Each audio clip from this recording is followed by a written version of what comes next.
प्रकाशीय उपकरणों में जो अपन ने जान लिया था उसमें एक माइक्रोस्कोप अपन ने पढ़ लिया था। 3 प्रकाशीय उपकरण अपने सिलेबस का पार्ट हैं, सूक्ष्मदर्शी, दूरदर्शी और मानव नेत्र। इनमें से सूक्ष्मदर्शी अपन ने कंप्लीट कर लिया था। फिर दूरदर्शी भी अपन ने अपवर्तक दूरदर्शी पढ़ लिया था। परावर्तक दूरदर्शी अपन पढ़ रहे थे, जिसमें परावर्तक दूरदर्शी और अपवर्तक दूरदर्शी की अपन ने तुलना कर ली थी और यह सिद्ध करने का प्रयास किया कि परावर्तक दूरदर्शी अपवर्तक दूरदर्शी से श्रेष्ठ होता है। अब अपन पढ़ेंगे परावर्तक दूरदर्शी की बनावट। मैं इनमें कंपैरिजन तो हो गया था, अब अपन पढ़ रहे हैं इनकी बनावट। तो देखिए परावर्तक दूरदर्शी की बनावट क्या है। परावर्तक दूरदर्शी का मतलब मैंने आपको बता ही दिया था कि ऐसा दूरदर्शी जिसमें अभिदर्शक के रूप में दर्पण का उपयोग होता है परावर्तक दूरदर्शी कहलाता है। इसमें परावर्तक दूरदर्शी जो अपन पढ़ रहे हैं, देखो मैंने ये भी बताया था कि परावर्तक दूरदर्शी 2 प्रकार के हैं, एक न्यूट्रोनियन है, एक कैसीग्रेन है, जिसमें से न्यूट्रोनियन अपने सिलेबस का पार्ट है, कैसीग्रेन एनसीईआरटी सिलेबस का पार्ट है। तो इसमें जो अपन न्यूट्रोनियन है उसमें क्या है कि इसमें अभिदर्शक एक बड़े द्वारक का बना होता है। देखें आप, अभिदर्शक बड़े द्वारक का बना होता है। इससे किसी दूर स्थित वस्तु को देखा जाता है। दूर स्थित वस्तु से आने वाली प्रकाश की किरणें सदैव कैसी होंगी? समानांतर। वो समांतर किरणें जब इस बड़े द्वारक के अवतल दर्पण से, बड़े द्वारक का जो अभिदर्शक होता है वो एक अवतल दर्पण के रूप में होता है, वैसे ये परवलयाकार या पैराबोलिक होता है, लेकिन अपनी बुक में ये दिया हुआ है अवतल दर्पण, तो अपन इसे अवतल दर्पण ही बोलेंगे। होना क्या चाहिए था इसको? पैराबोलिक, पैराबोलिक दर्पण होना चाहिए था। जब इसके ऊपर प्रकाश की किरणें आपतित होती हैं जो समानांतर हैं, दर्पण से इससे टकराने के पश्चात ये फोकस पर केंद्रित होती है, लेकिन इनके फोकस पर केंद्रित होने से पूर्व इनके मार्ग में इसकी मुख्य अक्ष से 45 डिग्री के कोण पर एक समतल दर्पण लगा दिया गया होता है। अब ये समतल दर्पण क्या करता है? इस प्रकाश की किरण को परावर्तित करता है और उसका प्रतिबिंब बनाता है। तो पहले अपन इस चित्र को देखें, क्योंकि चित्र अगर आपको याद है तो सब कुछ ध्यान रहेगा। तो देखिए, डिस्क्रिप्शन करना अपने लिए आसान रहेगा। ये एक मेरे पास बड़े द्वारक का एक अवतल दर्पण है। यहां मैं इस तरह से बना लेता हूं इसे। ये एक बड़े द्वारक का एक अवतल दर्पण है, काफी बड़ा है ये। वैसे ये पैराबोलिक होना चाहिए था, लेकिन मैंने इसे क्या लिया है? अवतल दर्पण लिया है। इसकी फोकस दूरी भी अधिक है और इसका द्वारक भी काफी बड़ा है।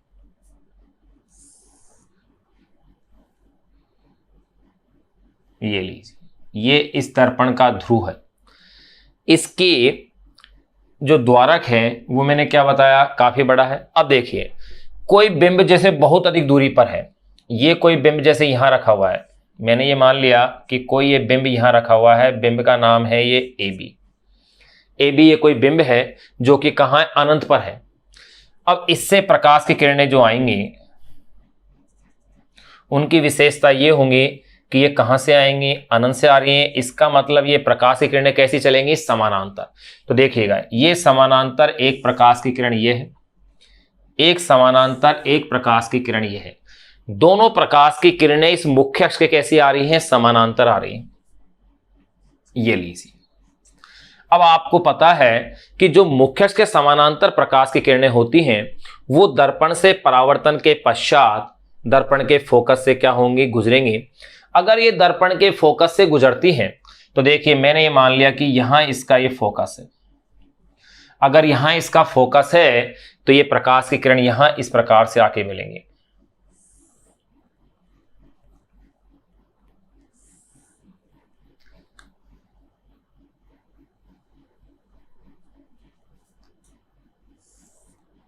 ये लीजिए, ये प्रकाश की किरण इस डायरेक्शन में आ रही है। अब ये प्रकाश की किरण यहां आ रही है, यानी कि यहां इसका ये मैंने क्या बना लिया है? फोकस F0 हो गया। अभिदर्शक यानी कि ऑब्जेक्टिव के लिए, ऑब्जेक्टिव का फोकस क्या हो गया है? ये F0 हो गया। लेकिन ये प्रकाश की किरणें यहां इस बिंदु पर केंद्रित हो, ये प्रकाश की किरणें इस बिंदु पर केंद्रित हो, इससे पूर्व यहां पर एक समतल दर्पण लगा दिया जाता है, ये इस प्रकार से। ये देखिए, ये एक समतल दर्पण यहां लगा दिया जाता है। ये समतल दर्पण, ये जो मुख्य अक्ष है, इस मुख्य अक्ष के साथ 45 डिग्री के कोण पर होता है। ये समतल दर्पण मुख्य अक्ष के साथ क्या होता है, 45 डिग्री के कोण पर होता है, इस तरह से। ये अगर 45 डिग्री कोण पर झुका हुआ है तो इसका मतलब इन प्रकाश की किरणों के यहां केंद्रित होने से पूर्व ये प्रकाश की किरणें इस समतल दर्पण से क्या होंगी, परावर्तित होंगी, बिल्कुल होंगी। अगर इस समतल दर्पण से अगर ये प्रकाश की किरणें परावर्तित होती हैं तो देखिएगा, इसका मतलब यहां ये जो बिंब AB था, इसका यहां ये जो प्रतिबिंब बनेगा वो कैसा बनेगा भाई, आभासी बनेगा। ये लो, इसको मैंने डॉटेड कर दिया है। ये जो लाइन आ रही थी, ये जो किरण आ रही थी, इसको मैंने कैसा शो किया है, अब इसको डॉटेड शो कर दिया, ऐसे, इस तरह से। यानी कि AB का यहां जो प्रतिबिंब बनेगा वो कैसा बनेगा, आभासी बनेगा। और आपको पता है आभासी जो प्रतिबिंब बनेगा वो आभासी प्रतिबिंब, ये भी आपको ज्ञात है कि अगर समतल दर्पण से बनने वाला प्रतिबिंब बिंब का जैसा ही होता है, समान दूरी पर बनता है, ये भी बात सही है। लेकिन अगर बिंब आभासी हो तो प्रतिबिंब कैसा बनता है, वास्तविक बन जाता है समतल दर्पण से। अगर बिंब आभासी हो तो ये एक विशेष कंडीशन में आती है चीज।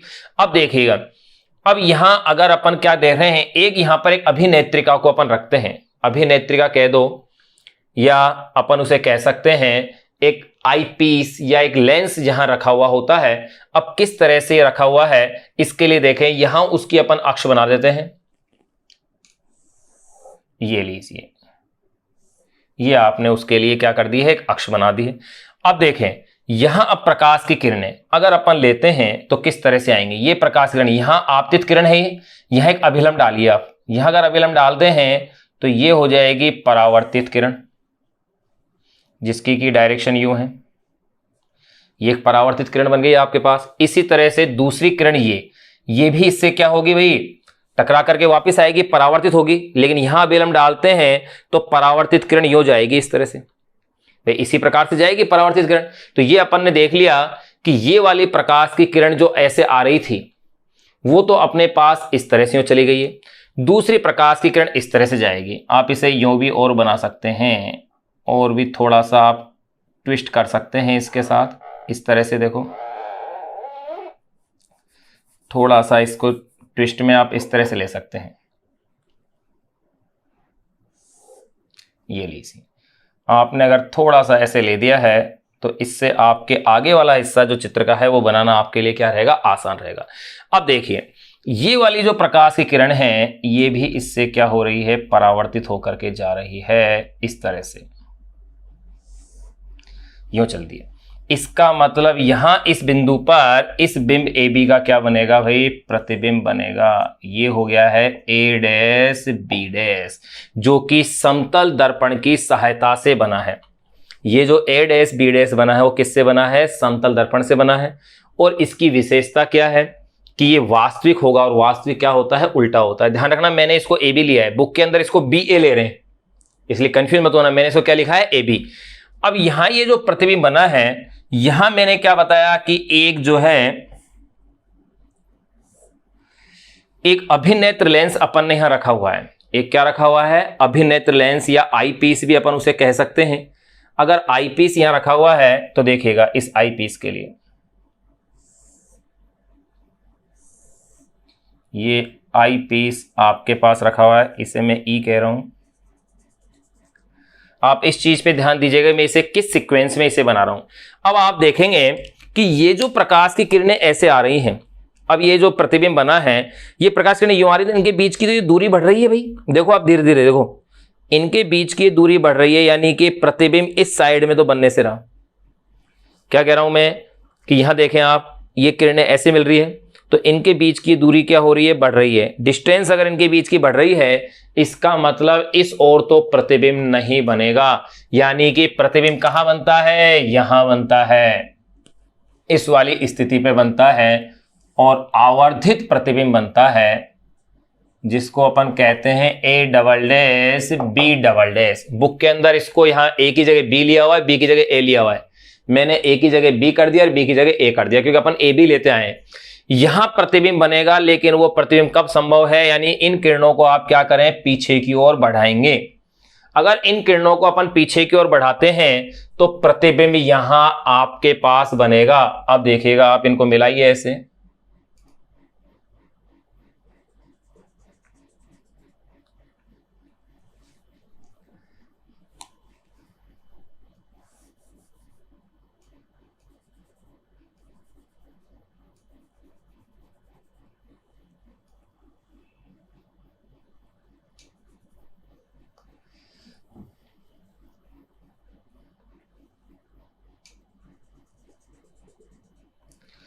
ये एक किरण तो अपन ये बना ली है। दूसरी, अब अगर मैंने क्या कहा है, इसको मैं पीछे की ओर बढ़ा रहा था, यानी कि इस तरह से हो जाएंगे। इसी तरह से इसको भी अपन क्या कर रहे हैं, पीछे की ओर लेते हैं। तो देखिए यहां अपने पास इस तरह से ये बन रहा है। तो यहां अपन क्या देखते हैं कि यहां ये जो प्रतिबिंब बन रहा है A double dash B dash, जो कि फाइनल प्रतिबिंब है, अब ये भी प्रकाश की किरण हो जा रही है। ये इस तरह से प्रकाश की किरण जा रही है। अगर ये इस तरह से प्रकाश की किरण जा रही है, तो ये जो प्रकाश की किरणें इस तरह से जो जा रही है, जिनको कि अपन देखेंगे, इनको देख लिया जाता है। एक ये नेत्र लगा दें अपन, यहां बना दें, ये लीजिए एक नेत्र बना देते हैं।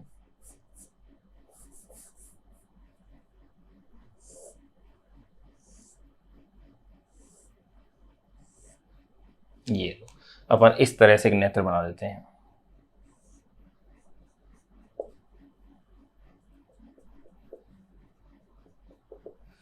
ये देते हैं आई, और यह है अपने पास ई क्या, आई पीस। इस तरह से प्रतिबिंब बनता है। अब इसकी आपको देखो, इस परावर्तक दूरदर्शी में अपन को कुछ नहीं करना है, कोई डेरिवेशन अपन को इसके अंदर नहीं करनी है, केवल इसका एक तो बनावट का वर्णन करना है, कंस्ट्रक्शन क्या है इसका। दूसरा आपको इसमें वर्णन करना है इसकी क्रियाविधि का भी, कैसे ये कार्य कर रहा है। तो मैं इसे एक बार फिर से क्रियाविधि और बनावट दोनों को ही वापस से मैं एक बार बता देता हूं। तो देखिए, इसमें ये बड़े द्वारक का एक क्या है, अवतल दर्पण है। बड़े द्वारक का क्या है, एक ये अवतल दर्पण है। इसे आप थोड़ा यहां पर भी और बना लें तो और भी अच्छा बनता है। अगर यहां इसे अपन ले लेते तो शायद ये और भी अच्छा बनता, बड़ा और हो जाता थोड़ा सा। ठीक है, बना सकते हो आप।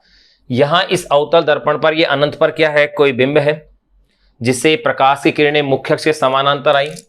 यहां इस पर ये फोकसित होती, फोकस है पर, लेकिन यहां फोकसित होने से पूर्व एक समतल दर्पण रखा हुआ है। इसको नाम देते हैं अपन दर्पण M1, इसको नाम देते हैं दर्पण M2। अब यहां पर फोकसित होने से पूर्व अवतल समतल दर्पण के मार्ग में आ गया, और उससे ये प्रतिबिंब का अपने पास निर्माण हो गया ए डैश बी डैश। यहां अपन क्या देख रहे हैं कि ये इनके बीच दूरी बढ़ रही है, यानी प्रतिबिंब इस साइड में बनेगा। तो ये प्रतिबिंब मैंने यहां बना दिया A double dash B double dash, जिसको अपन नेत्र की सहायता से यहां देख रहे हैं। ये इसकी बनावट और कार्यविधि दोनों एक में आ गई। पहले अपन इसकी बनावट के बारे में लिख दें कि इसमें होता क्या है। तो देखो, जो अपन ने चित्र में देखा है, जो बोला है, उसी को अपन इसकी बनावट के रूप में लिखेंगे। जो कुछ इस चित्र में, अगर चित्र आपको याद है तो आपको ये मानो सब कुछ इसका याद है। अब देखिएगा आप इसे किस तरह से आप इसमें लिखते हैं। तो देखें, बनावट के बारे में मैं इसमें लिख रहा हूं, इसमें अभिदर्शक के रूप में एक अवतल दर्पण होता है। तो देखें, इसमें अभिदर्शक के रूप में एक अवतल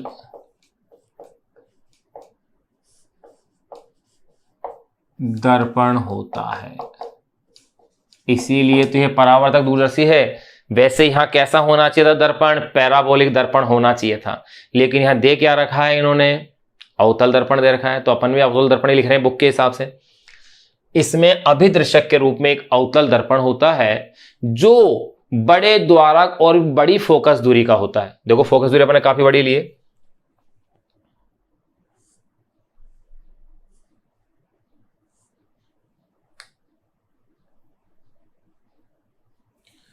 होता है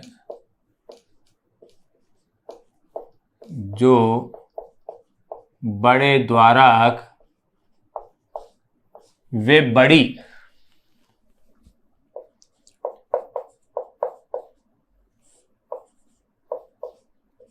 फोकस दूरी का होता है।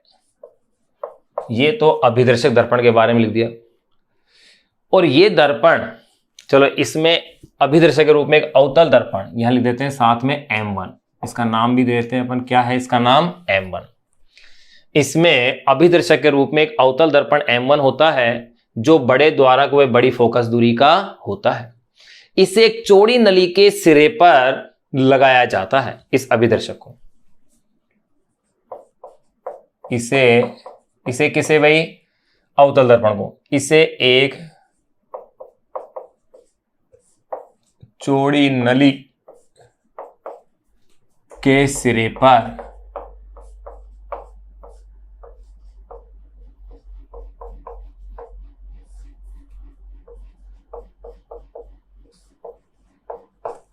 इसे एक चौड़ी नली आएगा, छोटी लिख दिया,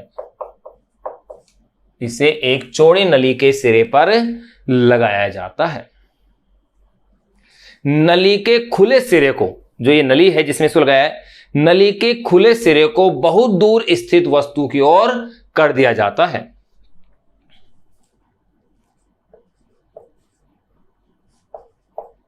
नली के खुले सिरे को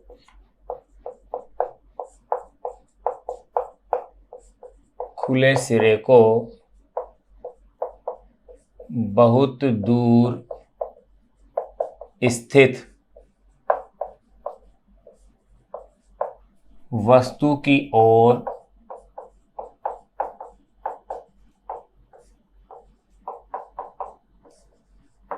कर दिया जाता है। चलो ये अपन ने लिख दिया, बहुत दूर से वस्तु की ओर कर दिया जाता है। नली में अवतल दर्पण के फोकस से कुछ पहले अवतल दर्पण के मुख्य अक्ष से 45 डिग्री का कोण बनाते एक समतल दर्पण M2 लगा होता है। यानी इसी नली की अपन बात कर रहे हैं कि नली में अवतल दर्पण के फोकस से पूर्व, नली में अवतल दर्पण के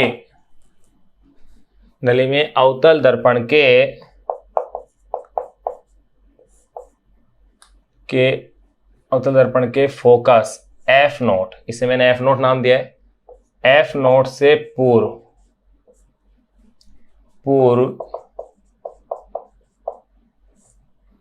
अवतल दर्पण की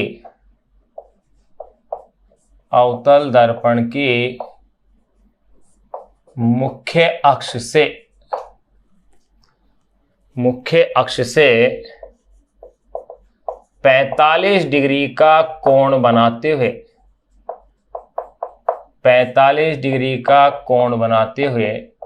एक समतल दर्पण M2 लगाया जाता है। एक समतल दर्पण क्या लगा दिया है अपन ने इसके अंदर, M2 लगाया जाता है। दूरदर्शी, ये जो टेलीस्कोप की नली है, दूरदर्शी नली के पास में एक पतली नली में कम फोकस दूरी और छोटे द्वारक का अवर्णक एक उत्तल लेंस भी लगा होता है। एक इसमें क्या है, एक उत्तल लेंस है अवर्णक, जो कि छोटे द्वारक का एक है, और इसी को क्या कहते हैं, पतली नली में लगा होता है, कम फोकस दूरी का। यानी पतली नली में एक छोटे द्वारक का अवर्णक उत्तल लेंस लगा होता है, जिसे क्या कहते हैं, नेत्रिका कहते हैं। एक पतली नली में एक कैसी नली है अपने पास, पतली नली में है। यानी कि दूरदर्शी नली के पास में एक पतली नली होती है, पतली नली में एक अवर्णी उत्तल लेंस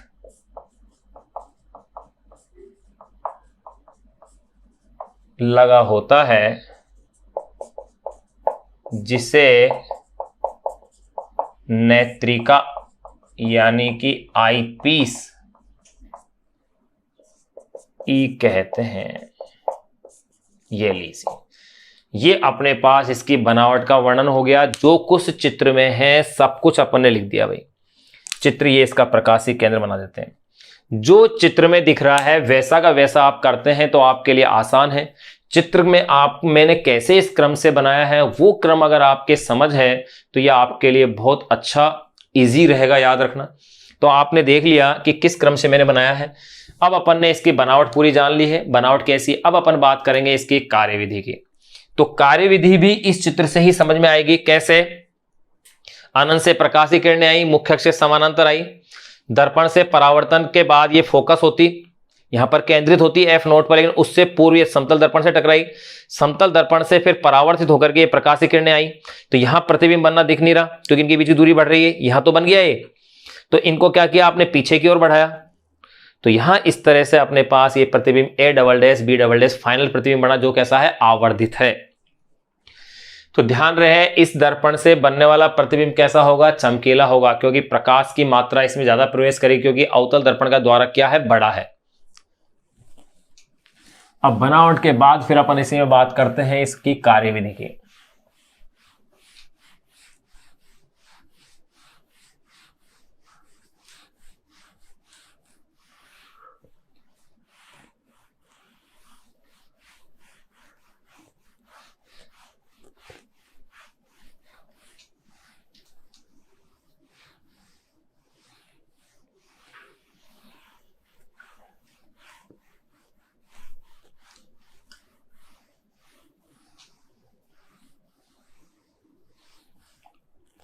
तो देखो कार्यविधि में यही चित्र आएगा काम में, क्योंकि इस चित्र को देखकर ही अपन इसका वर्णन करेंगे, इसकी कार्यविधि का, यानी इसकी वर्किंग कैसे है।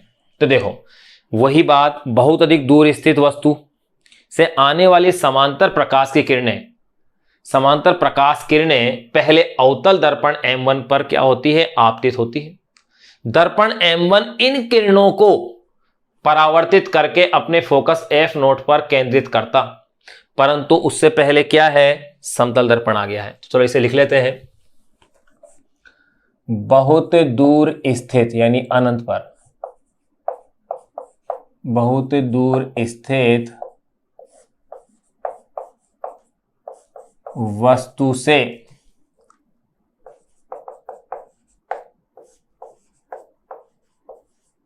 आने वाले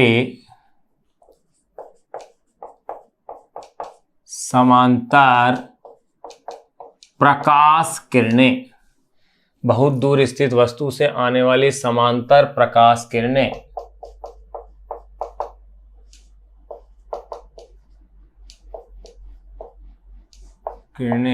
अवतल दर्पण M1 पर आपतित होती है। M1 पर आपतित होती है। दर्पण M1 पर क्या होती है, बहुत दूर स्थित वस्तु से आने वाली समांतर प्रकाश किरणें अवतल दर्पण M1 पर क्या होती है, आपतित होती है।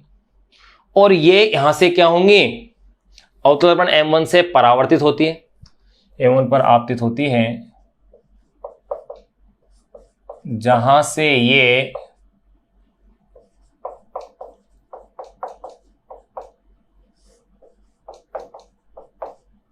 परावर्तित होकर, जहां से ये परावर्तित होकर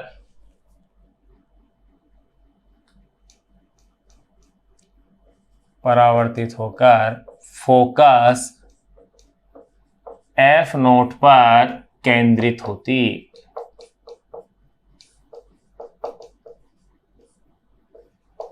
परंतु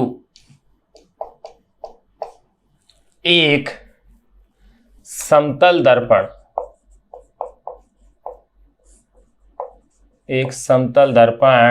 M2, परंतु एक समतल दर्पण M2 ये क्या करेगा, उस पर आ जाती थी, परावर्तित होकर अपने फोकस F नोट पर केंद्रित होती है, परंतु ये किरणें समतल दर्पण M2 पर आपतित होती हैं। F2 पर केंद्रित होती या केंद्रित होने से पूर्व केंद्रित होती, परंतु समतल दर्पण M2 पर F2 पर केंद्रित होने से पूर्व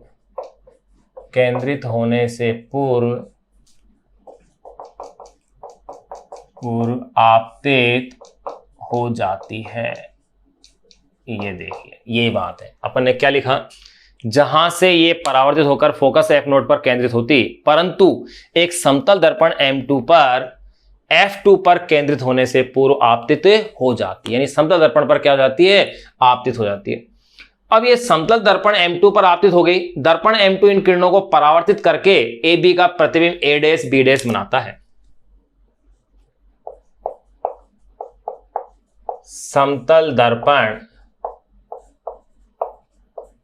इन किरणों को परावर्तित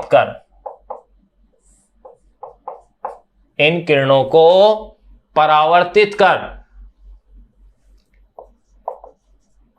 AB का प्रतिबिंब A' B' बनाता है। परावर्तित कर AB का प्रतिबिंब A' B'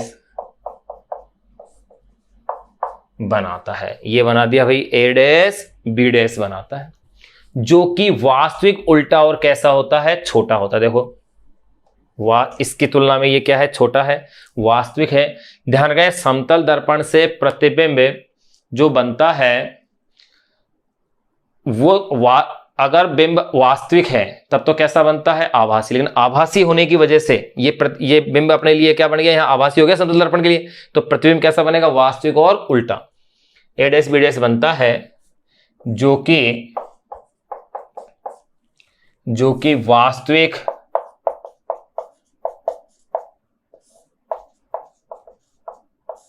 उल्टा व छोटा होता है, जो कि वास्तविक उल्टा व छोटा होता है। अब नेत्रिका क्या करती है, इस प्रतिबिंब जो A' B' है का आभासी सीधा और बड़ा प्रतिबिंब क्या बनाती है, A" B'। तो देखो नेत्रिका E इस प्रतिबिंब A' B' का, इस प्रतिबिंब A' B' का आभासी सीधा वे आवर्धित यानी उसका बड़ा वे आवर्धित प्रतिबिंब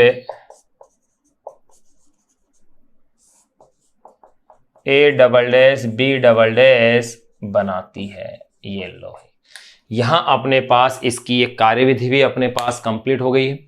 यहां परावर्तक दूरदर्शी अपना कंप्लीट हो गया है, क्योंकि इसके लिए अपने कोई डेरिवेशन नहीं, ना इसके लिए कोई फॉर्मूला है। अपने लिए इसकी केवल किरण चित्र था और इसकी बनावट और इसकी कार्यविधि, जिसको अपन ने डिस्कस कर लिया है। अब अपने पास तीसरा प्रकाशीय उपकरण बच गया है, मानव नेत्र। अब उसको अपन डिस्कस करेंगे। मानव नेत्र के अंदर क्या क्या टॉपिक्स हैं, मानव नेत्र की संरचना है, नेत्र में समंजन क्षमता है, नेत्र के दोष हैं, उसके पश्चात फिर यह चैप्टर आपका जो है कंप्लीट हो जाएगा।